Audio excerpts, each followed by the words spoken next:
नमस्कार. आपला 15व्या अध्यायाची खरं म्हणजे सुरुवात झाली आहे. पण मी मागच्या वेळेलाच असं म्हटलं होतं, की माझंच समाधान झालं नाही. खूप पहिल्या श्लोकावरच्या ओव्या आपण घेतल्या आणि आहेच मुळी तो तत्वविचाराचा अध्याय. त्यामुळे सगळं जे काही गीतेतलं तत्वज्ञान आहे ते सगळं या अध्यायामध्ये कळसाला पोचलेलं आहे. त्यामुळे थोडं समजून घ्यायला अवघड आहेच. उत्तम पुरुषाचा खरा अर्थ सांगण्यासाठी हा अध्याय आहे. आता जसं दासबोधामध्ये जाणावे आपणासी आपण, तसं इथे आहे की या अध्यायाचा उद्देश काय आहे तर आपण आपल्याला जाणून घ्यायचं आहे. पहिला जो श्लोक आपण पाहिला होता, नेहमी आता हा अध्याय तर सर्वांचा लहानपणीच पाठ झालेला असतो, त्यामुळे शब्द परिचयाचे असतात आणि त्याचा अर्थ आता आपण जाणून घेण्याचा प्रयत्न करतो आहे. तर आपण असं पाहिलं की ओढमूळ, ज्याचं मूळ वर आहे, फांद्या खाली आहेत, ज्या झाडाला छंद ही पानं आहेत. आता छंद म्हणजे काय तर शास्त्र, 4 वेद ही त्याची पानं आहेत. हा वृक्ष कसा आहे तर त्याची 2 विशेषणं पहिल्या श्लोकामध्ये दिली. एक तर तो अश्वत्थ असा आहे आणि एकीकडे अविनाशी आहे. आता अश्वत्थ आहे म्हणजे सतत परिवर्तन होणार आहे, बदल होणार आहे. त्या वृक्षामध्ये सतत बदल होत असतो. आणि एकीकडे तो अविनाशी म्हणजे अव्यय, की ज्यामध्ये एकीकडे म्हटलं बदलणारा म्हणून, आणि अविनाशी अव्यय असं म्हणताना म्हटलं आहे की त्याची वाढही होत नाही, घटही होत नाही. म्हणजे काय तर तसं पाहायला गेलं तर अर्थाच्या दृष्टीने विचार केला तर ते 2 हे शब्द विशेषण ज्याला वृक्षाला लावलेले आहेत, ते 2 शब्द समजून घेण्यासारखे आहेत की परिवर्तन होत नाही आणि अविनाशी आहे म्हणजे वाढ आणि घट, अव्यय पण होत नाही असं म्हटलेलं आहे. तर याचा अर्थ काय आहे हे जाणून घ्यायचं आहे. तर याचा नाश कधीही होत नाही आणि बदल मात्र सारखा होत असतो.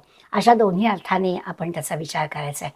दुसरं आपण ऊर्ध्व आणि अधः अशा 2 शब्दांचा पण विचार केला की वर आणि खाली असा इतका त्याचा अर्थ नाही आहे. तर सर्वश्रेष्ठ ऊर्ध्व हा म्हणजे हे सर्वश्रेष्ठ असं परमात्म्याचं जे आहे त्याचा हा विचार आहे. आणि अधः हा म्हणजे खाली नाही तर कनिष्ठ अशा अर्थाने आहे. एका अर्थाने हा परमात्मा म्हणजे विश्वाचं कारण आहे, आणि विश्व हे जे सगळं सृष्टी निर्माण केली त्याचं कार्य आहे. अशा अर्थाने आपण या पहिल्या श्लोकाकडे खरं म्हणजे पाहिलं होतं. म्हणजे परमात्मा हा कारण स्वरूप आहे आणि मोठा आहे, श्रेष्ठ आहे. त्याचं कार्य काय तर एवढं विश्व सगळं निर्माण करणं हे त्याचं कार्य आहे.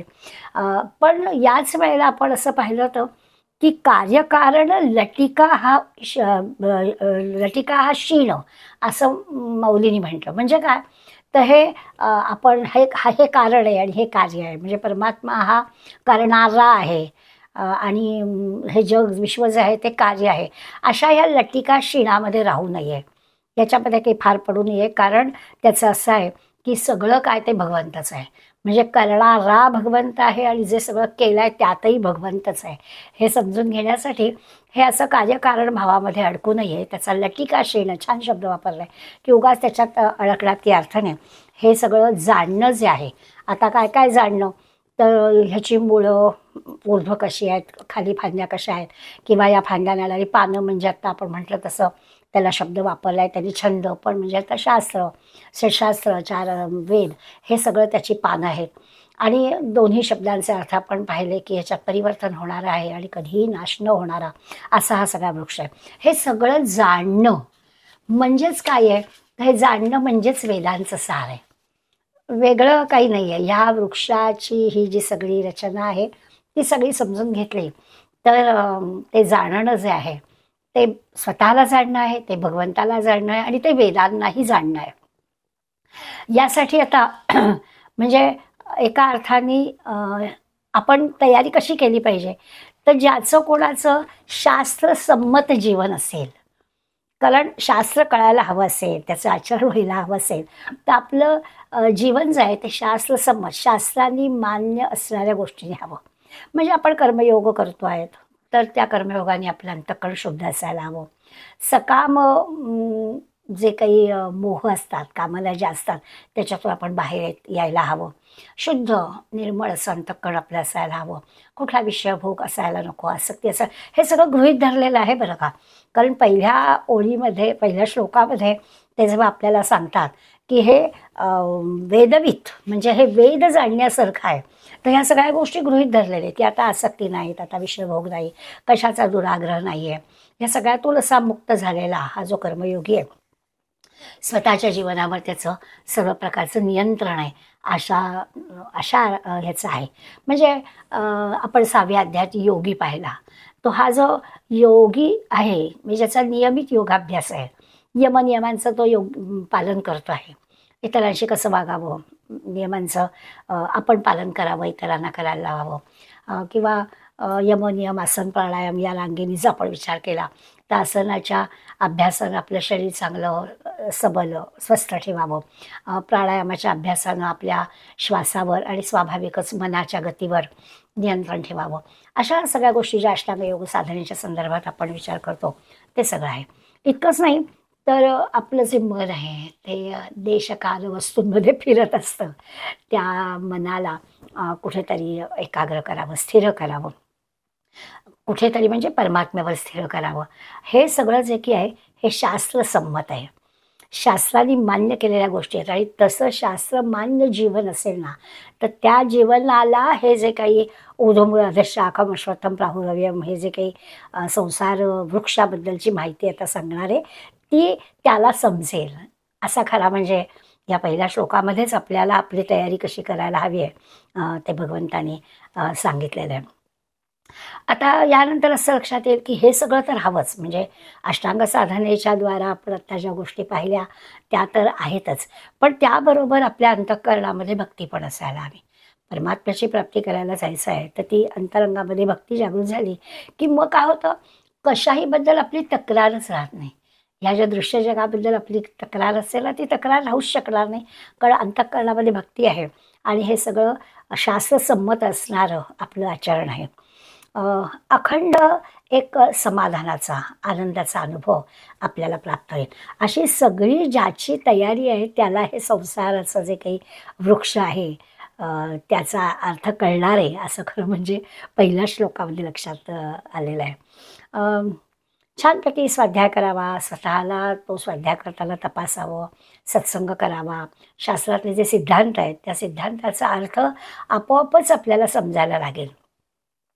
तात्पर्य असं आहे की या संसारामध्ये तो जो परिवर्तन असा शब्द वापरला आहे, तो परिवर्तन हे मुळी त्याचा नियमच आहे. त्या बदल होतच असणार. त्या बदलाचा आपल्यावरती काही परिणाम करून घ्यायचा नाही. मराठी काकांनी आपल्याला याचे 2-3 उदाहरणं दिलेत की होतं ना, आता संसार या शब्दातून आपल्या अगदी कुटुंबाचा जरी विचार केला तरी अगदी पूर्वीच्या काळी एकत्र कुटुंब पद्धती, मग निर्णय बदल झाले, छोटं कुटुंब, सुखी कुटुंब वगैरे झालं. आता त्याचे परिणाम अगदी एक पालक असणारं कुटुंब वगैरे वगैरे आता नवीन ह्याच्यामध्ये येणाऱ्या ज्या गोष्टी आहेत त्या सगळ्या आपण स्वीकारल्या की. म्हणजे ही परिवर्तनं सतत सगळीकडे होत असतात. सामान्यपणानं व्यवहारातल्या ज्या गोष्टी आहेत म्हणजे कुटुंब आहे किंवा आता कपडे ह्या विषयात किती परिवर्तन झाले आणि सातत्याने ते होतच असतात. त्यामुळे ह्या विश्वामध्ये घर, संसार ह्याच्यामध्येही परिवर्तन होत असतात. त्या परिवर्तनाचा हा जो वेदवित आहे, हा जो जाणकार आहे, ज्यांनी ही सगळ्या अशा प्रकारची साधना केली आहे, सत्संग धरला आहे, शास्त्रसंमत त्याचं आचरण आहे, याला या परिवर्तनाचा काही त्रास होत नाही, असा याचा अर्थ. आणि मग आता या पार्श्वभूमीवर हा जो संसार वृक्ष आहे तो जसा आहे त्याच्याबद्दलचा आपण विचार करायचा आहे. मुद्दा मी सगळी पार्श्वभूमी परत एकदा सांगितली. हे खरं आपण 15व्या अध्यायाच्या सुरुवातीला माऊलींच्या प्रस्तावनेच्याच ओव्या खूप आपण अभ्यासल्या, पहिल्या श्लोकाच्या ओव्या आपण अभ्यासल्या, त्यावेळेला हे सगळं आपण पाहिलं होतं. आता आपल्याला या दृश्य विश्वातल्या प्रत्येक वस्तूकडे, व्यक्तीकडे ती भगवंताची अभिव्यक्ती आहे या दृष्टीनं पाहायचं आहे. त्यामुळे आपल्याला जिकडे तिकडे भगवंत आहे असं एकदा पाहायची सवय लागली की मग आवड निवड किंवा कुठली वासना हे सगळं संपूनच जातं. सगळीकडे आहे ते भगवंत आहे, माझं तुझं हा विषयच राहणार नाही, अशी सगळी आणि त्याच्यातून एक सेवाभाव पण वाढेल. हा जो काही आहे हा भगवंताचा योग आहे. या अशा व्यक्तीला किंवा अशा साधकाला म्हणूया या सगळ्या वृक्षाच्या बद्दलचा अर्थ सगळा चांगला कळेल. आपण आज दुसरा श्लोक घेणार आहोत. त्याच्या काही अवयांचा आपल्याला आज अभ्यास करायचा आहे. कदाचित दुसऱ्या श्लोकाचा अर्थ सांगताना पुन्हा एकदा मागचं कदाचित सांगावं लागेल. जसं मागच्या वेळेस झालं की आपल्याला आपलं समाधान झालं पाहिजे ना, तर तसं होण्यासाठी कदाचित सांगावं लागेल. तर बघूया, पण दुसऱ्या श्लोकाच्या काही अवयांचा आपण अभ्यास करूया. दुसरा श्लोक आहे ऊर्ध्वमूलशाखमश्वत्थं प्राहुरं छन्दांसि पर्णानि तस्य वेद सविदविद अधश्चोर्ध्वं प्रस्तुता तस्य शाखा गुणप्रवृद्धा विषयप्रवालाः अधश्च मूलान्यनुसंततानि कर्मानुबंधिनी मनुष्यलोके. आता हा जो तस्य म्हटलाय म्हणजे त्या वृक्षाच्या आधीच्या श्लोकामध्ये ज्या वृक्षाचं वर्णन चाललं आहे तस्य, त्या वृक्षाच्या गुणप्रवृद्धा 3 जे गुण आहेत सत्वरजतम, या 3 गुणांनी प्रवृद्ध म्हणजे पोचलेल्या तो जो वृक्ष आहे तो 3 गुणांनी जणू काही पोचलेला आहे. विषय प्रवालाः, विषय म्हणजे त्याला फुटलेले अंकुर, असे जे अंकुर आहेत. आणि मग शाखा अधहा आणि ऊर्ध्वहा अशा पसरलेल्या आहेत, प्रसृता. त्याच्या ज्या फांद्या आहेत त्या फांद्या खाली वर सगळीकडे पसरलेल्या आहेत. 3 गुणांनी हा पोचलेला आहे. निरनिराळे अंकुर त्याला फुटलेले आहेत आणि दोन्ही बाजूनी खाली वर त्याला फांद्या फुटलेल्या आहेत. दुसरं कर्मानुबंधिनी अनुसंधानानी म्हणजे कर्माला कारण असणारी मुळं त्याला आहेत. आणि ती कुठे आहेत तर इथे शब्द वापरला आहे मनुष्यलोके. मनुष्यलोकामध्ये ती मुळं पसरलेली आहेत. आता बघा, पहिल्या श्लोकामध्ये मगाशी आपण म्हटलं ऊर्ध्व आणि अधहा असे 2 शब्द वापरले होते, बरोबर आहे. म्हणजे तेव्हा आपण म्हटलं की ऊर्ध्व म्हणजे वर आणि खाली असं नाही, तर ऊर्ध्व म्हणजे श्रेष्ठ आणि अधहा म्हणजे कनिष्ठ, अशा अर्थाने पहिल्या श्लोकामध्ये हे 2 शब्द आले. पण आता मात्र या ठिकाणी त्यांनी दुसऱ्या श्लोकामध्ये मनुष्यलोके असा त्यांनी शब्द वापरला आहे. आता मनुष्यलोके शब्द वापरला आहे याचा अर्थ असा आहे की या वृक्षाची मुळं खाली म्हणजे मनुष्य लोकांमध्ये पसरलेली आहे, पृथ्वीवर पसरलेली आहे. 4 गोष्टी या श्लोकामध्ये आपल्याला पाहिजेत. एक म्हणजे ह्या संसार वृक्षाला खाली आणि वर फांद्या पसरलेल्या आहेत असं म्हटलं. आता इथे खाली आणि वर याचा अर्थ नेहमीच असा आपण वर खाली असा शब्द वापरतो, तसं की झाडाला वर पण आणि खाली पण फांद्या आहेत. दुसरं आपण पाहिलं की सत्वरजतम या गुणांनी त्या वृद्धिंगत झालेल्या आहेत. तिसरं आपण पाहणार आहोत की त्याला जी अंकुर फुटेल विषयांची जी पानं आहेत ती पानं म्हणजे विषय आहेत ते सगळे, आणि ती अशी भरलेली आहे, वृक्ष भरलेला आहे पानांनी विषयांच्या. आणि या वृक्षाची जी मुळं आहेत ती खाली म्हणजे मनुष्य लोकांमध्ये पसरलेली आहेत. या एका श्लोकासाठी किंवा या 4 मुद्द्यांसाठी आपण म्हणूया स्पष्ट करून द्यायला माऊलींनी जवळजवळ 65 ओव्या लिहिलेत. 144 पासून ते 209 पर्यंतचा विचार या 4 गोष्टींसाठी केला आहे. त्यामुळे आपल्याला कळणारच आहे ते 4ही मुद्दे. माऊलींच्या सगळ्या ओव्या आपण अभ्यासा नक्कीच. काही ओव्यांचा आज आपण विचार करूया. मग ययाची प्रपंच रूपा अधोशाखिया पादपा डहाळिया जाती उमपा ऊर्ध्वाई उजू. पादपा म्हणजे वृक्ष. मग ययाची प्रपंच रूपा, हा जो प्रपंच म्हणजे संसार वृक्ष आहे त्याला अधोशाखिया, त्याला खाली फांद्या फुटतात.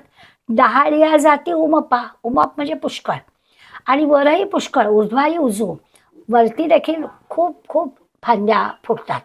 अगदी साधी ओवी आहे लक्षात येण्यासारखी की आपल्याला या संसार वृक्षाला खाली फांद्या फुटतात, वरही फांद्या फुटतात, आणि उमाप मोठ्या संख्येनं पुष्कळ फांद्या फुटतात.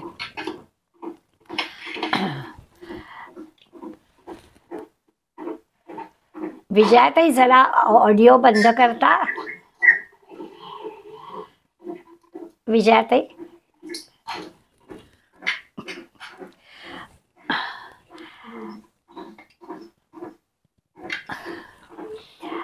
दुसरी जी ओवी आहे आणि फाकली डाळे तिये होती मुळे तयाही तळी पघळे वेल पालव. या ओवीमध्ये ते सांगतायत की आधी फाकली डाळे, आता म्हणजे का, आधी म्हणजे खाली, खाली ज्या फांद्या पसरलेल्या आहेत. आधीच्या ओवीत सांगून झालं की वर आणि खाली दोन्हीकडे फांद्या पसरल्या आहेत. त्यातल्या ज्या खाली फांद्या पसरलेल्या आहेत त्या खाली पसरल्या फांद्या मुळांप्रमाणे तयाही तळी पघळे वेल पालो. त्यांनी तळात त्या मुळांच्या तळामध्ये म्हणजे जमिनीला गेलेले आहेत तिथे वेल आणि पालवी फुटलेली, वेल पालो, वेल फुटलेला आणि पालवी फुटलेली म्हणजे खूप अंकुर फुटलेत आणि त्याचा पसारा थोडक्यात वाढलेला आहे. ऐसे जे आम्ही म्हणितले उपक्रमी तेही परिसे सुगमी बोली सांगो. हे आम्ही सगळं सुरुवातीलाच सांगितलं होतं, म्हणजे पहिल्या श्लोकामध्ये सांगून झालेलं आहे. असं जे आम्ही सुरुवातीला सांगितलं तेच आता मी आणखीन सोपं करून तुम्हाला सांगतो ते आहे. ऐसे जे आम्ही म्हणितले उपक्रमी, उपक्रमी म्हणजे आरंभी, सुरुवातीला जे आम्ही सांगितलं तेही परिसे सुगमी बोली सांगो, तेच आता पुन्हा सांगणं आम्ही सोपं करणार आहोत, ते ऐक. त्यामुळे आपल्याला जसा प्रश्न पडला ना की हे सगळं थोडंसं समजायला आणि समजून सांगायला अवघड जात आहे.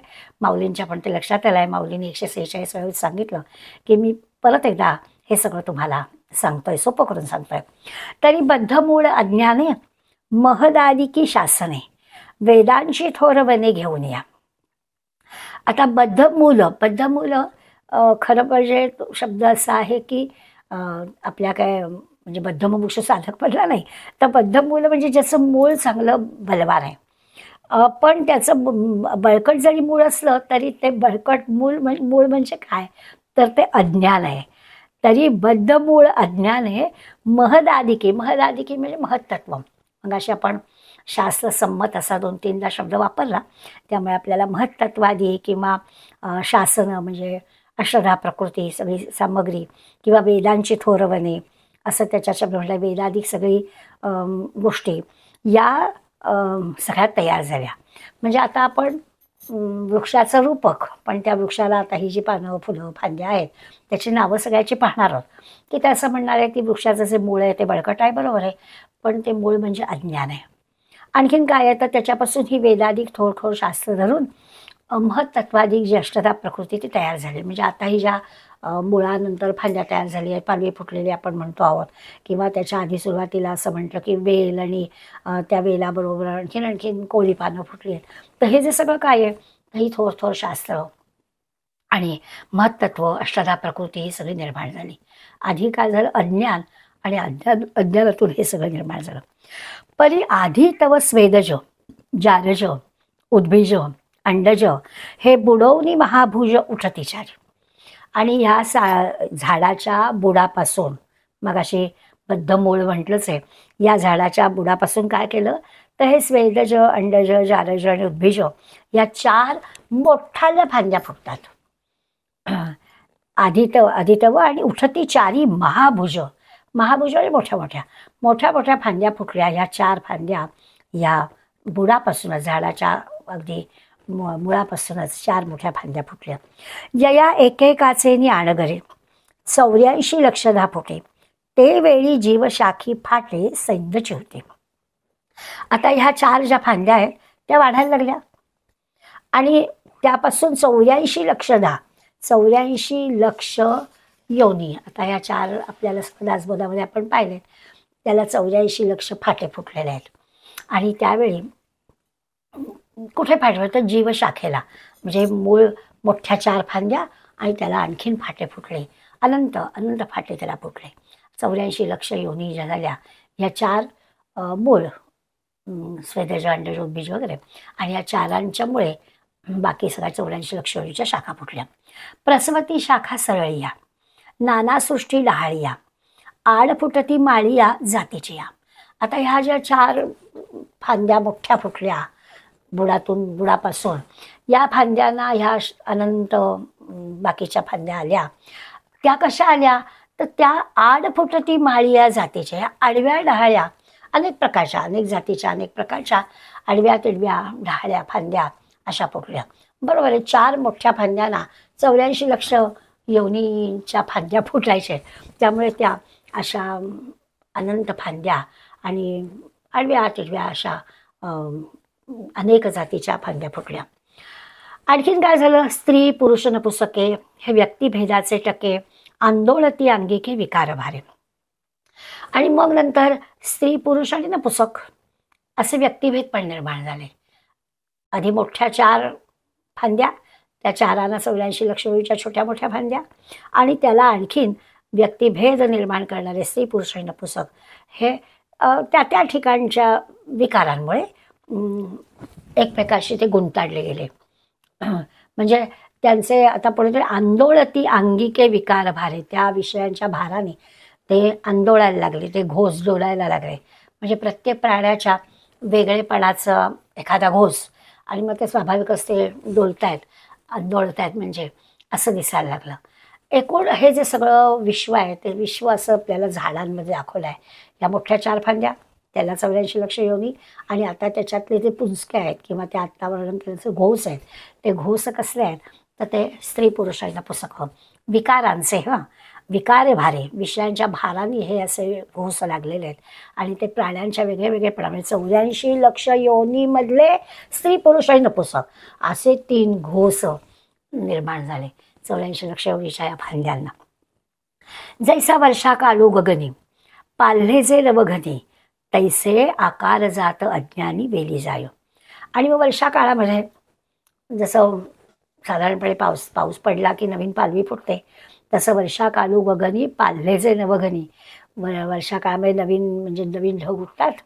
नवघनी, घन म्हणजे आकाशामध्ये पाऊस पाडणारे ढग येतात तैसे, आणि ते त्याचे जे वेगवेगळे आकार असतात तसं म्हणाले झालं की जसं आकाशामध्ये नवनवीन आकारांचे मेघ येतात तसं आकार जात अज्ञानी वेली जायो, तसं आकार जात अज्ञानाने व्यापून निघतं. म्हणजे तसे ते जसं आकार दिसतात आपल्याला वेगवेगळे, तसं या वृक्षाचे आकार दिसतात. आता सगळा जो काही आहे हा सगळा अज्ञानाचाच विस्तार आहे. झाडाचा विचार केला आहे, खाली वरती मूळ आहे, खाली विस्तार वाढतोय, खालीवरती फांद्या आहेत, 4 मोठ्या फांद्या आहेत आणि त्या अशा बुडापासून आलेल्या आहेत. त्याला 84 लक्ष योनी आहेत. त्याच्यात पुन्हा प्रत्येक त्या 84 जीवांच्या मध्ये स्त्री पुरुष आणि हे विकार जे काही त्या विकार वासनेमुळे निर्माण झालेले ते असे घोस आहेत. असं सगळं जे काही हे आहे ते सगळं अज्ञानाने व्याप्त आहे. नित्य नवे आकार त्याला निर्माण होत आहेत आणि हे अज्ञानरूपी वेलीनं व्यापून टाकलेलं आहे. आता हे सगळं विचार करायला लागला असं वाटतं का एवढं सगळं असं गोंधळाचं करायचं कारणच काय आहे? इतका हा सृष्टीचा असा सगळा वाढव्य आहे, तर तो सगळा असा करायचा आहे का आपल्याला? पण एवढं सगळं असून सुद्धा ते सगळं कसं जे नष्ट होणार आहे ते सांगण्यासाठी आपल्याला एवढं वर्णन करून ते सांगतायत की हे सगळं अज्ञानरूपी वेलीनं व्यापून आहे. दिसत आहे आपल्याला, त्याचं वर्णन केलं आहे, पण ते अज्ञान आहे. मग शाखांचे अंग भारे लवेलगी गुंफिती परस्परे, गुणक्षोभाचे वारे उदय जाती. आता म्हणतात ह्या ज्या शाखा आहेत, ह्या ज्या फांद्या आहेत, त्या फांद्या लवलेत. आता बरोबर एवढे घोस लागले ते स्वतःच्याच भारानं त्या लवलेत आणि लवून काय झालं, गुंफिती परस्परे, एकमेकांमध्ये गुंतली आहेत. आता एवढ्या फांद्या आपण विचारच करू शकाल 84 लक्ष फांद्यांचे ते आणि घोस लागलेले हे सगळे स्वाभाविकच भाराने लवले आणि ते एकमेकांमध्ये गुंतले. गुणक्षोभाचे वारे उदयासाठी. हे जरी असं झाडाचं रूपक असलं तरी प्रत्येक ठिकाणी माऊलीने त्याचा अर्थ आपल्याला सांगितला बरं का. हे असं जे लोंबणं आहे किंवा एकमेकांनी गुंतणं आहे ते काय आहे तर त्याच्यामुळे त्रिगुणात्मक वारे उत्पन्न होते. गुणक्षोभाचे वारे उदयासाठी, ह्याच्यामधून हे त्रिगुणात्मकच आहे. सुरुवात करतानाच आपण पाहिलं की हे या श्लोकामध्येच त्यांनी आपल्याला सांगितलं की सत्वरजतम या गुणांनी ह्या वृद्धिंगत झालेल्या आहेत. म्हणजे खालीवर पसरलेल्या फांद्या आहेत त्याबरोबर ह्या गुणांनी व्याप्त झालेल्या आहेत. तर त्याचा परिणाम काय झाला की या त्रिगुणांमुळे हे सगळे वारे उत्पन्न झालेले आहेत. तेथे तेणे चारी गुणांसेनी झडझडाटे, तेथ तेणे अचाटे गुणांसेनी झडझडाटे, तीही ठाई हा फाटली ऊर्ध्वमूळ. आता तरी म्हटलं की आधीच्या त्रिगुणांचं हे झालं ते गुणक्षोभ झाला. त्या गुणक्षोभी जो सोसाट्याचा वारा आला, उदयजती वारे उत्पन्न झाले, ते वारे सोसाट्याचे झाले. आणि हा ऊर्ध्व म्हणजे वरती मूळ असलेला संसार वृक्ष तीही ठाई फाटे, 3 ठिकाणी फाटतो म्हणजे चिरला जातो. आधी 3 गुणांचं झालं, 4 मोठ्या मोठ्या फांद्या झाल्या आणि आता म्हणतात की त्या गुणांचा क्षोभ झाला, सत्वरजतमांचा, आणि त्या क्षोभाने एवढं वारं आलं की त्या वाऱ्याने तो ऊर्ध्व मूळ असणारा संसार वृक्ष 3 ठिकाणी जणू काही फाटला, चिरला गेला. ऐसा रजाची झुळुका, झडाडिता आगळिका, मनुष्य जाती शाखा थोरावती. आता 3 ठिकाणी फाटला. त्यातला जो रजोगुणांचा वारा होता, त्या रजोगुणांचा वारा जोराने व्हायला लागला आणि मनुष्य जाती रूप शाखा जोराने वाढली. रजाची झुळुका, झडाडिता आगळिका, त्या रजोगुणांचा असा काही वारा आला आणि मग त्याच्यामुळे झालं मनुष्य जाती शाखा थोरावती, आणि मनुष्य जाती रूप शाखा जोराने वाढल्या. ती या ऊर्ध्वीना आधी माझारींची कोंदाकोंदी, आड फुटती खांदी चतुर्वर्णांच्या. आता ही मनुष्य जाती रजोगुणातून मनुष्य जाती वाढली. तिथे वर खाली वाढ न होता मध्येच आडव्या फांद्या आल्या, म्हणजे त्यामध्येच माझारी कोंडातोटी झाली. की खरं म्हणजे वाढायला पाहिजे तर वरती वाढायला पाहिजे, तसं न होता वर किंवा खाली वाढ झाली नाही, तर मध्येच त्या कुचंबल्या आणि आडव्या वाढायला लागल्या. आडव्या वाढल्या म्हणजे काय झालं, तर चातुर्वर्णांच्या फांद्या त्याला फुटल्या. किती एकातून एक आधी सत्वरजतम, त्या सत्वरजतमातून रजोगुण, रजोगुणातून मनुष्य जाती, मनुष्य जातीमध्ये चातुर्वर्ण्य, आणि आता तेथ विधी निषेध सपल्लव, वेदवाक्यांचे अभिनव, पालव डोलती बरव नीच नव्हे. आता म्हणतात की चातुर्वर्ण्याच्या फांद्या फुटलेत. आता चातुर्वर्ण्य आपल्याला माहिती आहेत. ह्या चातुर्वर्ण्यांच्या म्हणजे माणसांच्या ह्या 4 प्रकारांमध्ये विधी निषेध रूपी सपल्लव, विधी आणि निषेध आचरणाच्या ज्या गोष्टी आहेत त्या विधी निषेध रूप कोवळी पानं असलेला, म्हणजे जे वेदवाक्यांचं हे करणारे आहेत त्यांना ती पालवी फुटली आणि ते डोलायला लागले. पालव डोलती बरव नीच नव्हे. चातुर्वर्ण्यातल्या एका फांदीला, आता ब्राह्मण क्षत्रिय वैश्य शूद्र त्यातल्या एका फांदीला की जी विधी निषेध पाळणारे आहेत त्याला कोवळी पालवी फुटली आणि वेदवाक्य रूप असा नव पानं फुटून त्या फांदीला शोभायला लागली.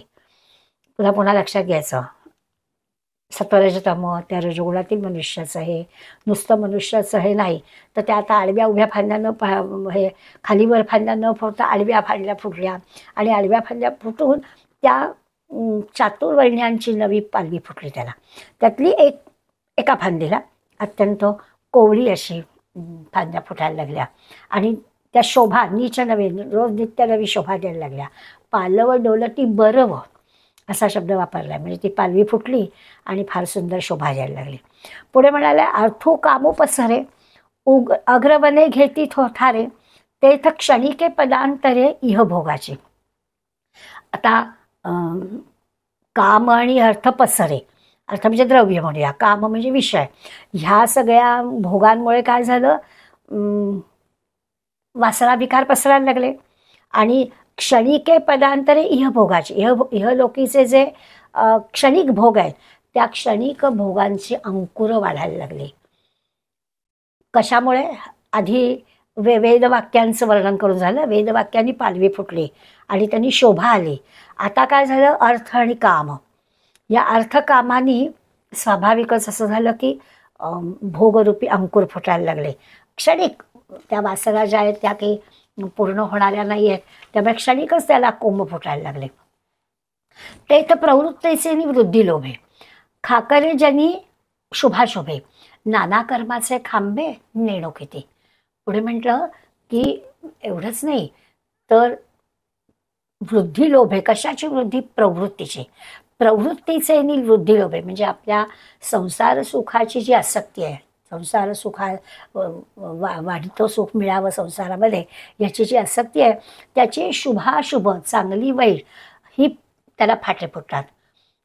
संसार म्हटला की सुख दुःख दोन्ही आलं, त्यामुळे त्याला जे सुखदुःखाच्या वाढीचे हे आहेत ते त्याला फाटे फुटायला लागतात आणि ते इतके फुटतात की नाना कर्माचे खांबे नेणो किती, त्या सगळ्या फाट्यांची गणतीच करता येत नाही, इतके त्यांना फाटे फुटतात.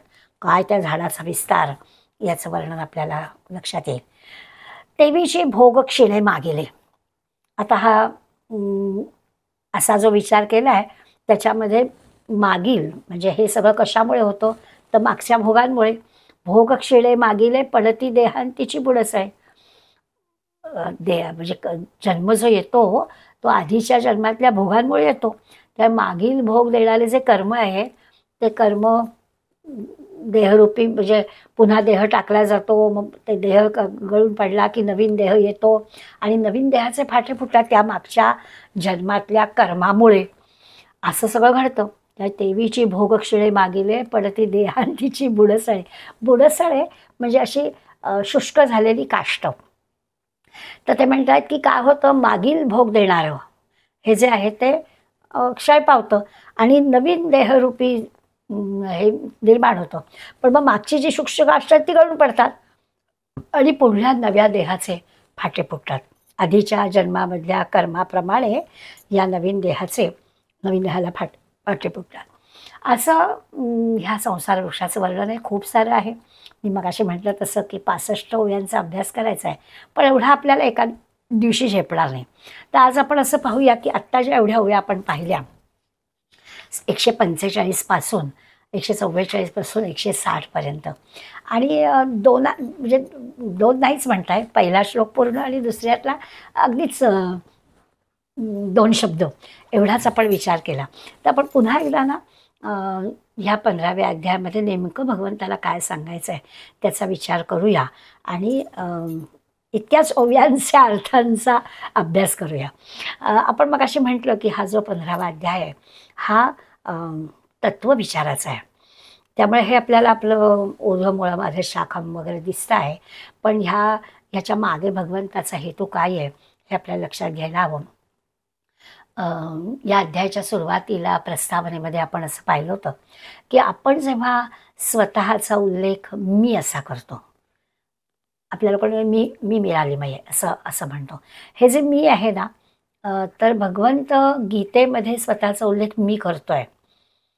भगवंताने अनेक ठिकाणी स्वतःचा उल्लेख मी असा केला आहे. आता आपण करत असलेला मी हा उल्लेख आणि भगवंत करत असणारा मी हा उल्लेख याच्यामध्ये फरक आहे.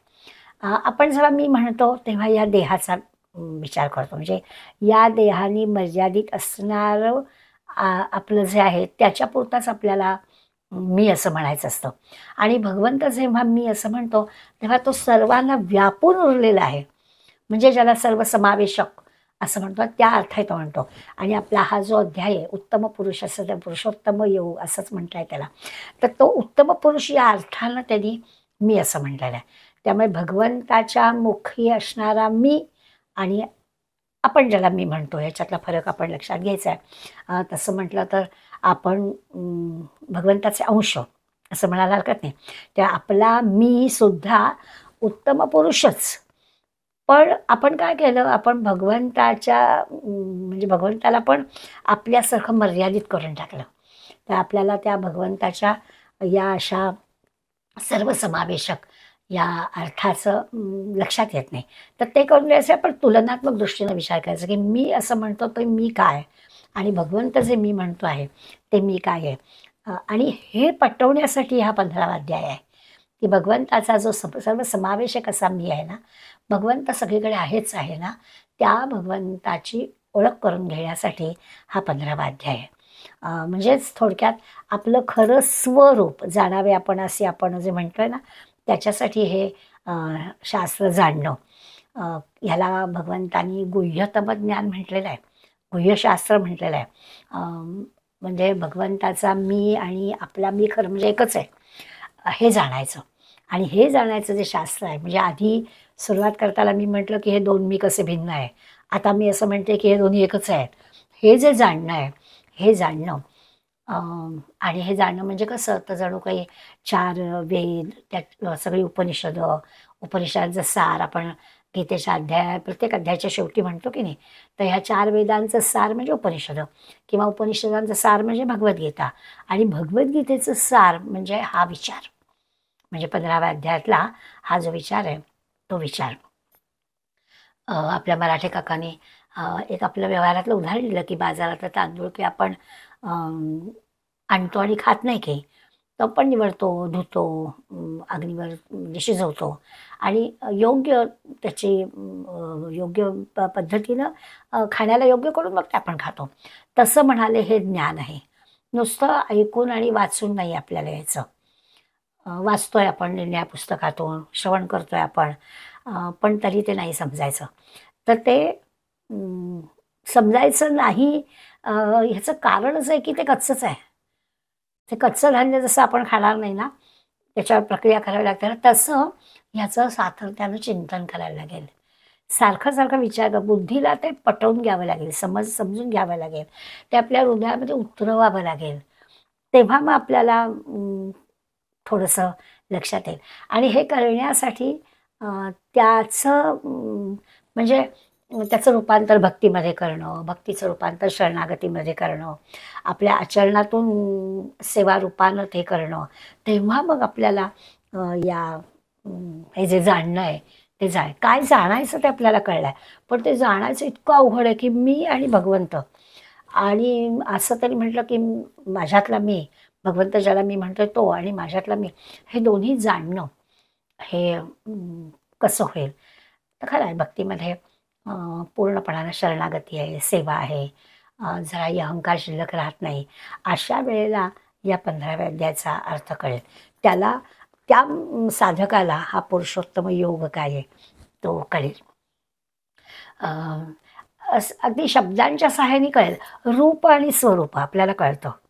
हां, नेहमी उदाहरण माऊली देतात तेच आहे की समजा साखर आहे, तर साखरेचे किती किती प्रकार असतात. जाडी साखर असते, बारीक साखर असते, गोडी साखर असते, खडी साखर असते, पिठी साखर असते, कितीतरी प्रकार. परंतु त्या साखरेतलं जे स्वरूप आहे ती गोडी. सगळ्याचे स्वरूप विचारलं तर गोडीच आहे. तिचं आकार वेगळा आहे, रूप वेगळं आहे, दिसायला ती वेगळी आहे, बरोबर आहे. पण त्याचं स्वरूप काय आहे तर गोडी हे स्वरूप आहे.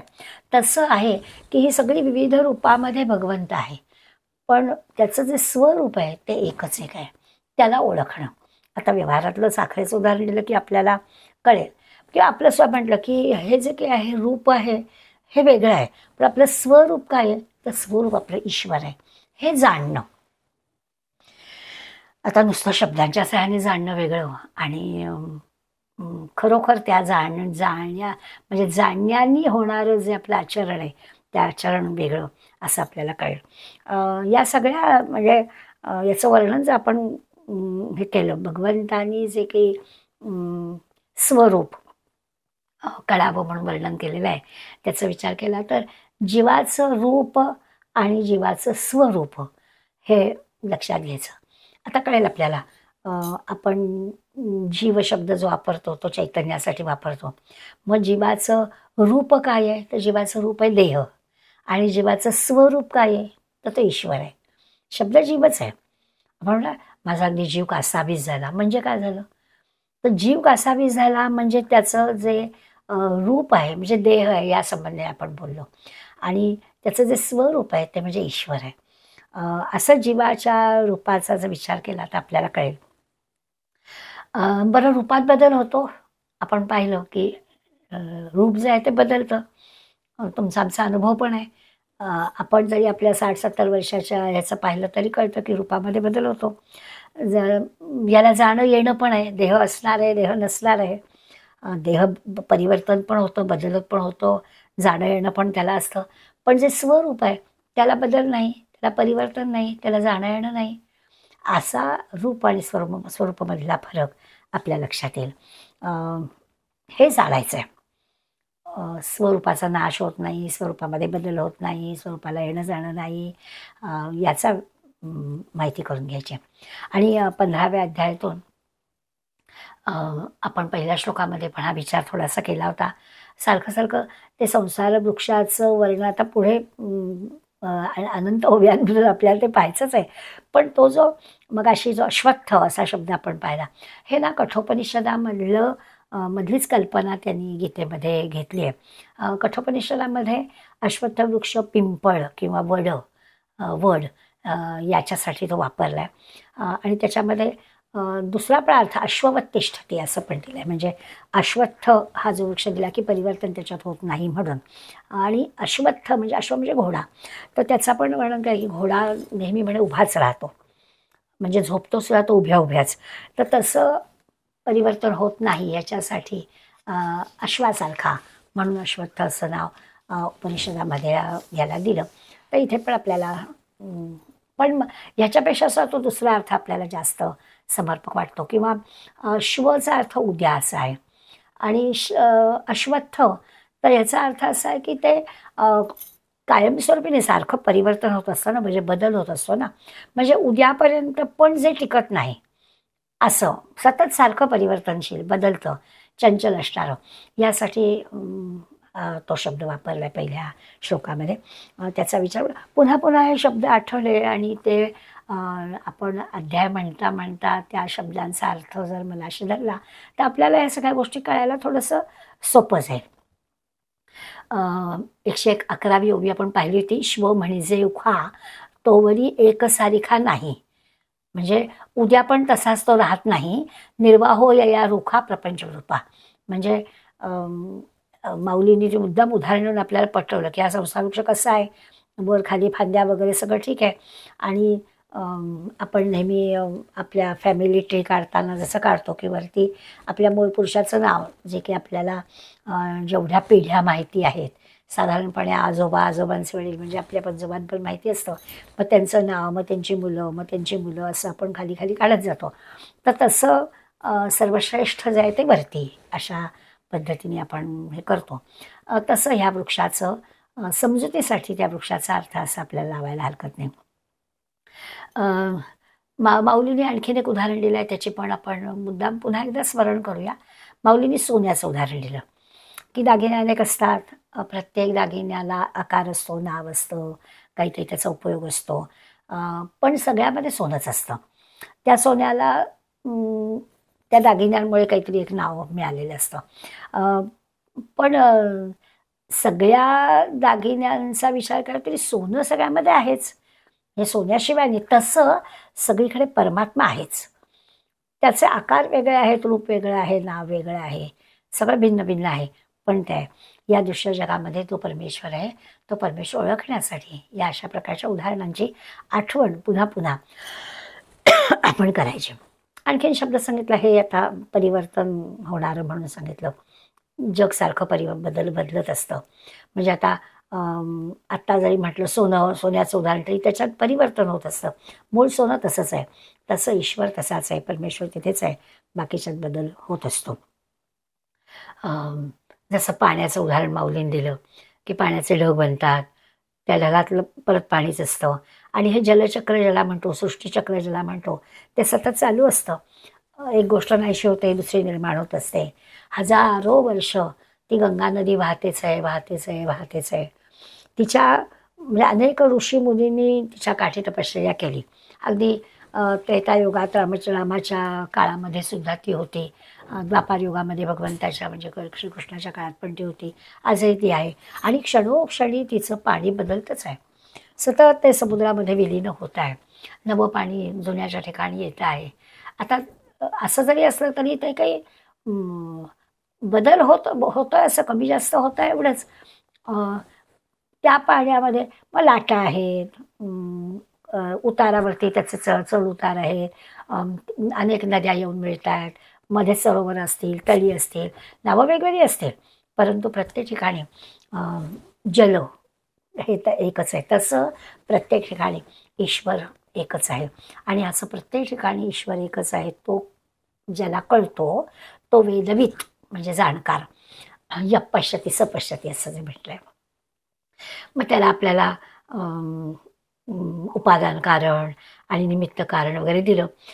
तर तसं जरी आपण म्हटलं तरी मगाशी आपण पाहिलं की या जंजाळात न अडकता, कार्यकारणामध्ये न अडकता आपण काय पाहायचं तर सगळीकडे परमेश्वर आहे आणि ईश्वरानेच हे सगळं निर्माण केलेलं आहे. हे कळण्यासाठी हा सगळा प्रयास आहे. सगळीकडे एक गोष्ट फक्त कळण्यासाठी की सगळं हे भगवंतानी निर्माण केलं आहे आणि सगळ्यामध्ये भगवंतच आहे. एवढी एक गोष्ट कळण्यासाठी निरनिराळ्या पद्धतीनं आपल्याला माऊली ते सांगतायत. आता ईश्वराने तयार केला आहे आणि ईश्वर सगळीकडे आहे. काही मंडळी छान उदाहरण देत आहेत की आपण बघा एखाद्या पुस्तकावरती किंवा एखाद्या घरामध्ये आपण आपल्या देवाचा फोटो लावला आहे, काचेने म्हणजे फ्रेम लावलेली आहे. आता समर्थांचा समजा फोटो आहे, रोज आपण नमस्कार करतोय, गंधफूल वाहतोय, हार घालतोय, काय करत असतो. आता ते करत असताना त्या काचेला किंवा त्या कागदाला आपण आठवतच नाही. आपल्या दृष्टीने ते काय आहे, तर तो समर्थांचा फोटो म्हणजे आपल्या संतांचा, आपल्या सद्गुरूंचा तो फोटो आहे, असा आहे. आणि त्यामुळे ते जसं आपण पाहतो की तो ईश्वरच आहे, तिथे कागद, काच, अन्य कुठल्या गोष्टी आपल्याला स्मरत सुद्धा नाहीत. तसं आपल्याला प्रत्येक ठिकाणी आठवलं पाहिजे की सगळीकडे ईश्वरच आहे. ते सहज आपल्याला जमतं की आपण अगदी रोजच्या देवामध्ये आपण बाळकृष्णाची, देवीची, गणपतीची पूजा करतो, तर तिथे की आपल्याला तो चांदीचा आहे का पितळ्याचा आहे त्याच्यासंबंधी विचारसुद्धा मनात येत नाही की तो भगवंत आहे. आणि भगवंताला आपण छानपैकी नावमाकू घालतोय, त्याला सजवतोय, त्याला गंधफूल वाहतोय, असं सगळं जे करतो तर त्याच्यामध्ये ईश्वरच आहे असं पाहतो. तसं या सगळ्या दृश्य जगामध्ये ईश्वरच भरलेला आहे असं पाहण्याची सवय लावायची. आणि ती सवय ज्याला लागते तो वेदवित, तो जाणकार, असं त्यांनी आपल्याला म्हटलं. आणि हे माऊलींनी पहिल्या श्लोकाचं विवरण करताना आपल्याला सांगितलं की हे असं जे करणारे असतात ना, ते काही अशक्य नाही आहे, जमू शकतं. त्याच्यासाठी आपलं जीवन कसं असावं, शास्त्रसंमत. मग अशा आपण काही गोष्टींचा उल्लेख त्याच्यात केला की असे जे वेदवित, असे जे जाणकार आहेत, त्यांचं जीवन शास्त्रसंमत असावं.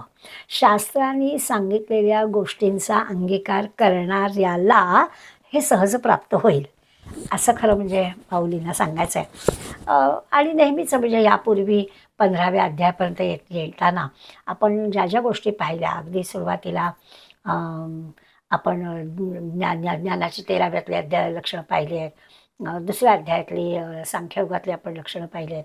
प्रत्येक वेळेला जी चांगल्या चांगल्या गोष्टींची लक्षणं पाहिलेली आहेत त्या सगळ्यांचाच विचार पुन्हा एकदा या ठिकाणी प्रत्यक्ष केला नसला तरी शास्त्राला धरून वागणं ह्याच्यामध्ये या सगळ्या गोष्टी आल्याच. शास्त्रसंमत जीवन जगावं असं म्हटलं आहे. म्हणजे आपलं विहित कर्म करावं, कर्तव्य कर्म नीटपणानं करावं, आपलं अंतःकरण शुद्ध असावं, कुठल्याही प्रकारचा मोह आपल्याला पडू देऊ नये, कुठल्याही प्रकारची आसक्ती आपल्याला असू नये. अगदी सगळ्या स्थितप्रज्ञाच्या लक्षणांच्या पासून आपण जी काही सुरुवात केली आणि 15व्या अध्यायापर्यंत आलो, त्या सगळ्याच्या वेळी सांगितलेल्याच गोष्टी पुन्हा इथे सगळ्या आठवायच्या आहेत. आता परमात्मा जसं जग चालवतो आहे त्याबद्दल आपल्याला तक्रार करण्याचं काही कारणच नाही. ठेविल्यानंतर तसेच राहावे आणि अशी जी तयारी व्हायला हवी त्यासाठी आपलं आचरण कसं असायला हवं. असं नुसतं ठेविल्यानंतर तसेच राहावे असं म्हणून चालत नाही. चित्ती असावे समाधान असं असायलाच पाहिजे. आणि ते तसं समाधान असण्यासाठी चिरंतन अभ्यास असायला हवा. म्हणून स्वतःला सारखं सारखं सत्संगामध्ये ठेवावं, चांगल्या अभ्यासात ठेवावं.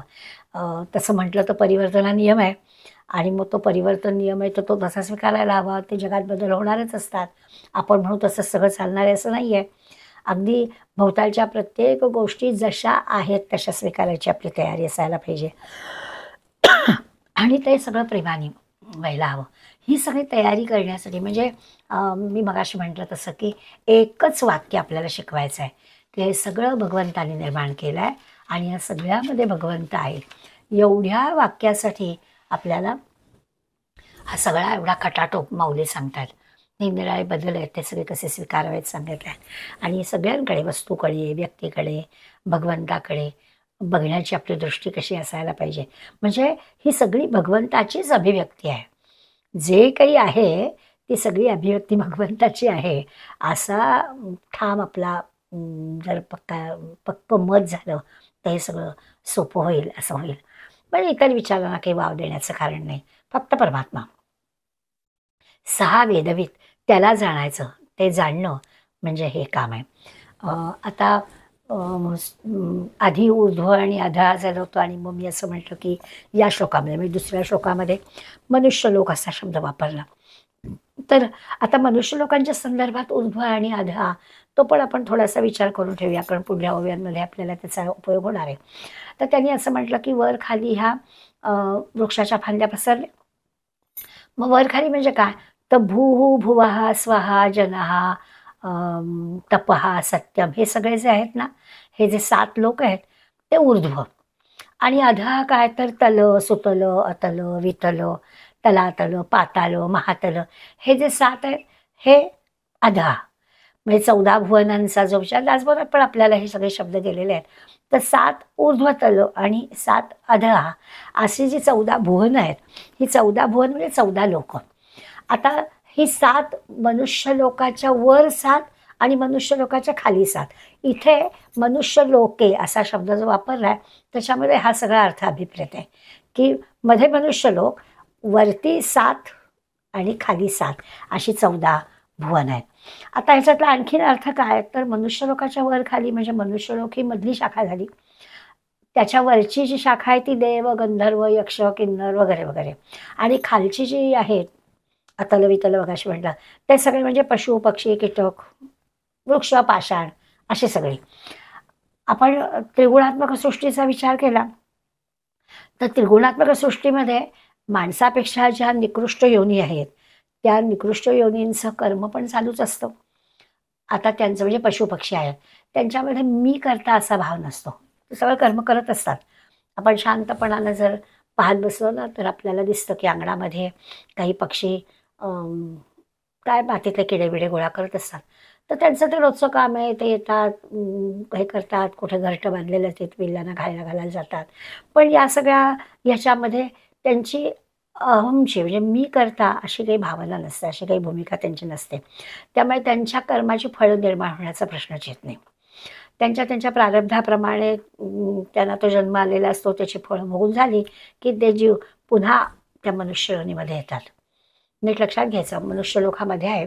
आता आपण आधीच्या म्हणजे खाली गेलेल्या अधहा या योनीबद्दल बोललो की त्यांच्यामध्ये आहे सगळं असंच की त्यांची आधीच्या जन्मातल्या फळामुळे त्यांना या योनीमध्ये जन्म आलेला आहे, बरोबर आहे. पण याच्यामध्ये त्यांना मी करता अशी भूमिका नसल्यामुळे त्यांच्या त्या प्रारंभाप्रमाणे त्यांची फळं भोगून झाली की देव परत मनुष्य लोकामध्ये मनुष्य योनीमध्ये ते येतात. आणि वरची जी श्रेष्ठ योनीमधले देव गंधर्व यक्ष यांचा जे काही आहेत हे यांचा अनुभव काही तुमच्या आमच्या सामान्यांसारखे नाहीत, पण काही महात्म्यांना हा अनुभव येतो. मागच्या वेळेला आपण मला वाटतं उल्लेख केला होता की नाही मला आठवत नाही, पण काही महात्म्यांना अनुभव कसा येतो तर कारागृहामध्ये योगी अरविंदांना विवेकानंदांच्या आवाजामध्ये योग साधनेमधलं मार्गदर्शन मिळाल्याचं आपण उल्लेख वाचतो. किंवा रामकृष्णांचं दर्शन स्वामीजींना होणं, त्यांचा आशीर्वाद त्यांना अनेकदा मिळणं, अशा सगळ्या गोष्टी आपण जेव्हा या मोठ्या मंडळींच्यात वाचतो. किंवा विमला ठकारांच्या चरित्रामध्ये एक उल्लेख आहे की टोकियोला त्या होत्या आणि समुद्र किनाऱ्यावरती बसल्या होत्या आणि माऊलींचं दर्शन, ज्ञानेश्वर माऊलींचं दर्शन त्यांना झालं. म्हणजे संतांचं असं प्रत्यक्ष दर्शन झाल्याच्या ज्या काही जी काही उदाहरणं आपण वाचतो, संतांच्या चरित्रामध्ये नामदेवांना विठ्ठलाचं दर्शन झालं आहे, समर्थांना रामाचं दर्शन झालं आहे, किंवा मीराबाईला कृष्णाचं दर्शन झालं आहे.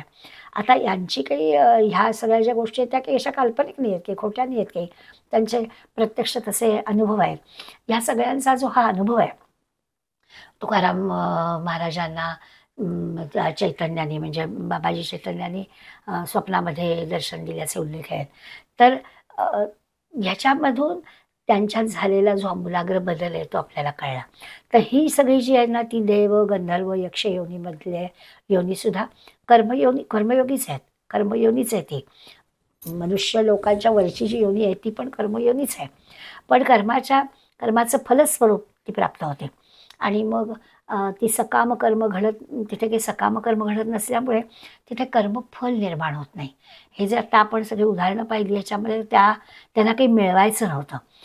त्यामुळे आपल्याला या वर्षा योनीचा अनुभव नाही आहे, पण आपण लक्षात घेऊ शकतो या उदाहरणांच्या सहाय्याने की जसं सगळ्या संतांच्या चरित्रातलं उदाहरण पाहिलं की असं वाटतं की अरे हां, त्यांना तेवढ्या कामासाठी मनुष्य लोक आहे या भूमीवरती यावं लागलेलं आहे.